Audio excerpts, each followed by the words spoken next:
Gus. And I'm Dr. Steve G. Jones. And joining us today is Dr. Joe Rubino, a world-renowned expert on self-esteem, also an author and a coach. Joe, thank you so much for being here with us today. It's my pleasure. So today we're going to talk about the law of attraction, and this is a topic that of course is always very popular. People want to know what it is and how it works. In your definition, in a nutshell, what do you say the law of attraction is? It's all about energy. The energy that we give forth is consistent with what we attract into our lives. And what we give more attention to, we make large. What we don't pay attention to, we make smaller. So the law of attraction is all about attracting things that are consistent with our thought patterns, the way that we interact with others. Our personal effectiveness has a great deal to do with this, the amount of charisma that we possess, and it's all, to summarize, about energy. Okay, so when the energy changes, is it a matter of actually attracting stuff to it, or is it that our perspective changes, or is it a combination? It's both. Let me talk a little bit about energy first. Okay. Many of us live reactively. We live out of this reactive emotional state, which is a constant state of low-grade upset.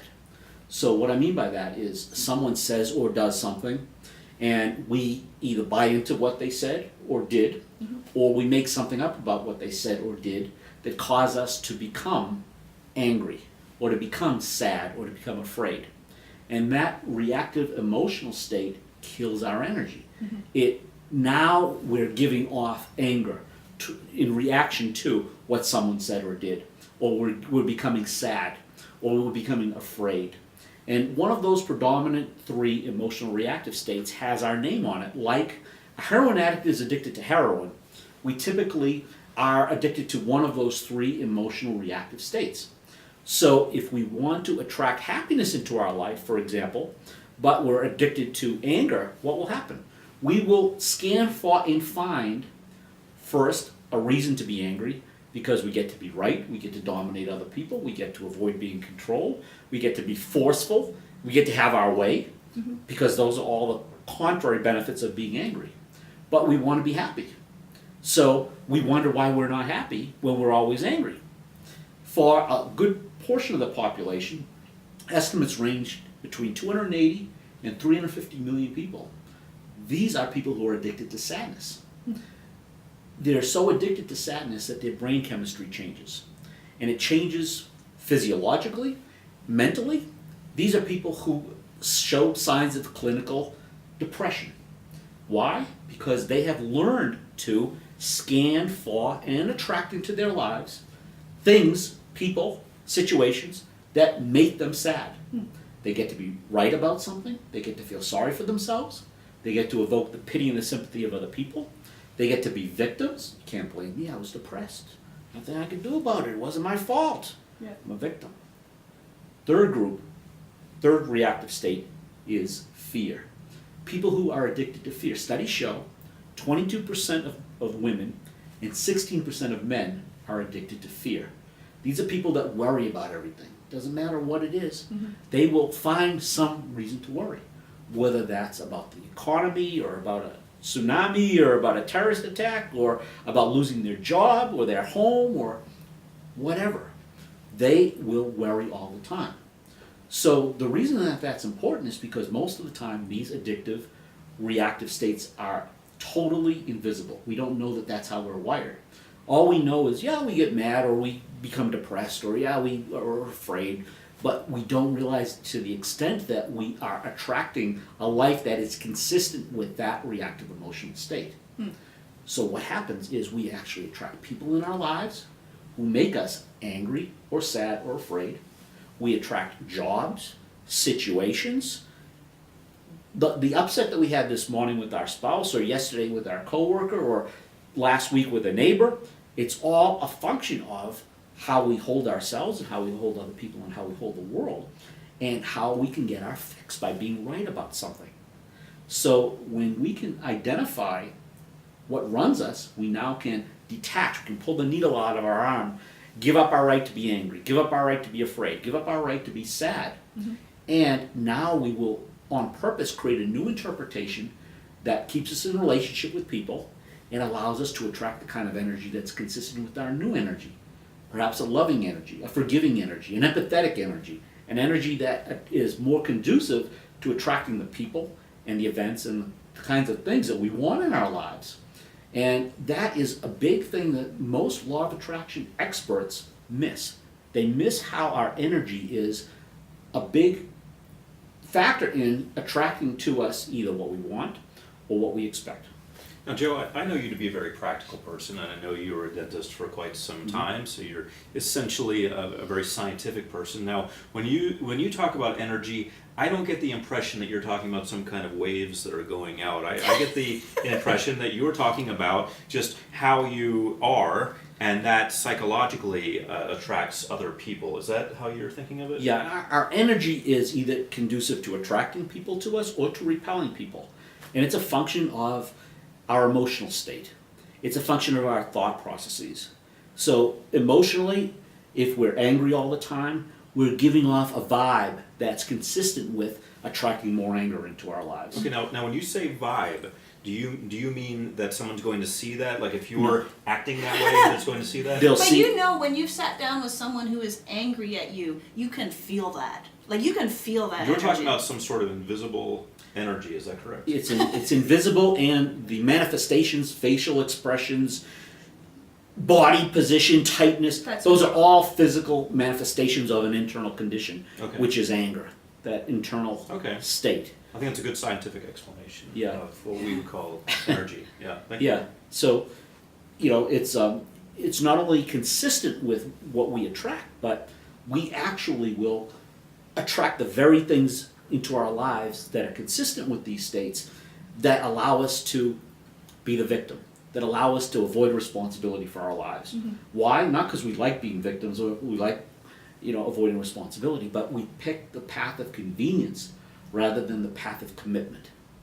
And we're all committed to something, but most of us are committed to our convenience. So when we can distinguish between what am I committed to in this moment? Am I committed to giving someone the benefit of the doubt, realizing that people do the best that they know how to do based upon how they see the world and it's not personal, forgiving, having empathy, saying, what's it like in John's world to have him react that way or to say that to me? Not like it's personal. Give up our right to be invalidated, give up our right to be offended.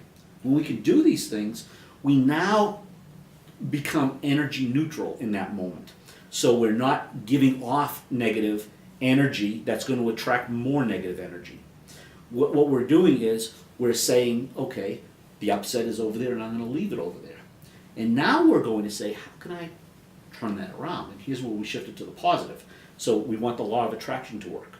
So we ask ourselves things like, who am I being that this is showing up around me right now?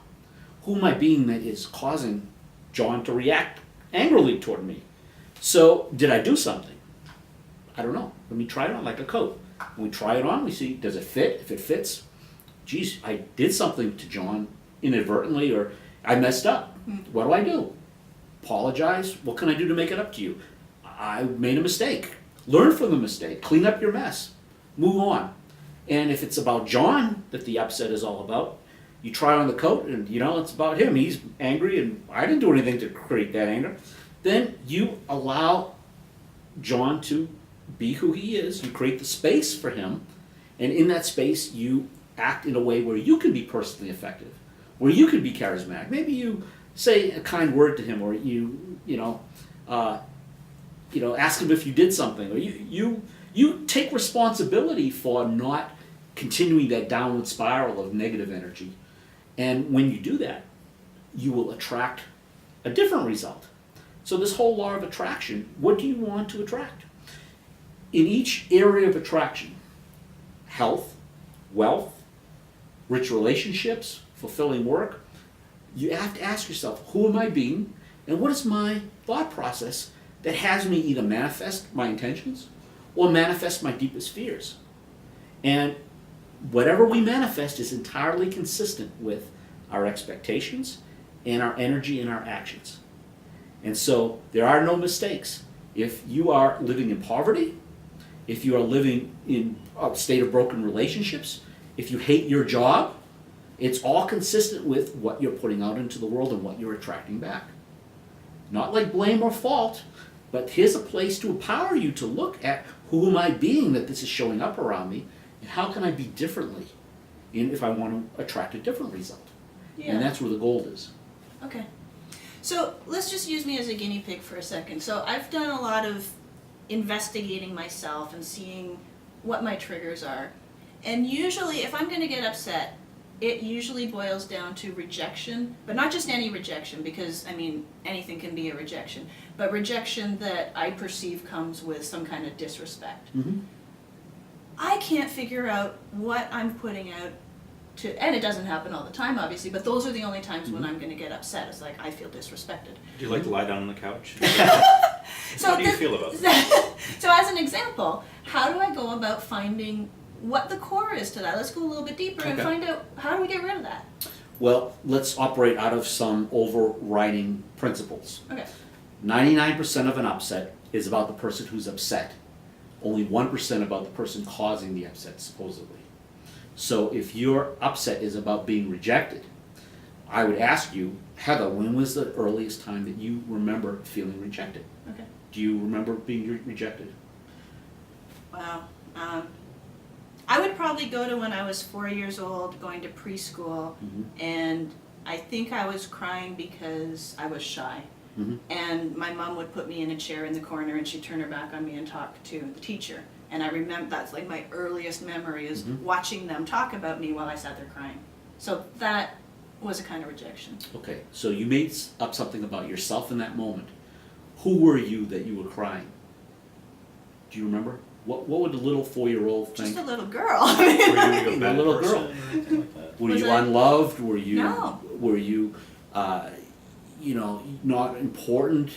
I guess, Some- not, yeah, not important. Okay, so and you made something up about your mom Okay. in that moment. Right. Your mom was someone who didn't hold you in high enough She didn't regard to care take or care. whatever, Right, she yeah. didn't care. Okay. Yeah. So, do you have like an overriding view of the world? Like people are this way. No. Okay. Well, we would need to do a little bit more work, but typically what happens is when the upsets begin at an early age, so 4 years old, what happens is you make up, let's just say in this example, that you weren't important Okay. and that your mom didn't care. And let's extrapolate that out. People don't care. Okay. Because your mom is a person and she's all your world at 4 years old. Okay. So, based upon that, you now move on to attract more evidence. Proof that. Proof that that that's people the don't way care. the world is. People don't care. Or people close to you Right. care. Right. Who are supposed to love and respect and honor you. Right. Okay. Right. So who else didn't care? Besides your mom. I mean, I'm sure we could spend hours on this, but so the process is to keep digging and see Keep where digging, else. and you'll see that you created a self-fulfilling prophecy based upon an initial thought that you had. Sometimes we can remember those upsets, the early upsets, and sometimes we can't. It doesn't matter. Okay. So because we relive the same upset dozens and then hundreds and then thousands of times. Okay. So that the upset we had earlier today was the same upset you had when you were 4 years old. A little different scenario, Yeah. different characters. So once you find that, and once you say, okay, this is what it is, this was my belief, this was my experience, this is why I've been creating it again and again and again, how do we turn that around and stop it? What we do is we recognize that we made something up about ourselves that doesn't support us. Okay. If you made up, for example, that you were unimportant, you can easily make up that, yes, I am important. Okay. Okay, and that people do love me and do care about me. And, as a 4-year-old, you obviously can make something up that you had a very limited perspective of the world at 4 years old. We all do. We all do, yeah. Right. It's kind of like you're going up in a glass elevator in a building, and there's a brick building before you, and you can only see the brick building. But if that building before you is 3 stories and the elevator goes up 4 stories, now you can see beyond the building, you can see the horizon, you can see the ocean behind it. You have a whole different And perspective. you see the forest instead of just the tree. That's right, because you now have a different perspective. Okay. So what the challenge is to reinterpret life in a way that has empathy. So what was it like in my mom's world for her to say or to do what she did, Right. knowing that it wasn't personal? Okay. Assuming that she did the best she knew how to do based upon whatever was going on with her at the time. I'll give you an example where this is more it's more important to do this kind of work. Let's Okay. say in an abusive situation Yeah, where a child is abused. okay. Now, we don't condone bad behavior, but what we say is that the child might internalize that I'm bad and I did something that is worthy of abuse. I deserved that. Right, I deserve that, or people are mean and cruel because they are abusers or whatever. Right. And then we create a self-fulfilling prophecy. And they end up marrying an abuser, Yes. and then another one, and another That's one. exactly right. I got clients like that. Yeah. So what do? We have empathy, and we say, what is it like in that person's world? Well, maybe they were mentally ill. Maybe they had some severe psychological problems. Maybe they were beat as a child, or they were abused. And so we don't condone the bad behavior, but we give up our right to be personally offended by it. So we take the assumption, for example, that although it was a horrible experience and we don't say that we don't justify it, but somehow, perhaps, my spirit, my soul, my who I am at my core needed that experience in order to grow in empathy for Yeah. other people. Yeah. I know so many people that take a bad experience like that and go and do good in the world. Okay, so if people watching want to follow up with you, they want to learn more about this process, where do you suggest they go? They can go to my main website, which is www.drjoerubino.com, or they can learn a lot of these principles at www.lifeoptimizationcoaching.com. Great. Thank you so much, Joe. This has been a wealth of information, a lot of value there. for the Thank you, viewers. Heather. Thank you, Joe. Steve. Thank you. I'm Heather Valgas, And I'm Dr. Steve G. Jones. helping you heat up your success at hotsuccesssecrets.com.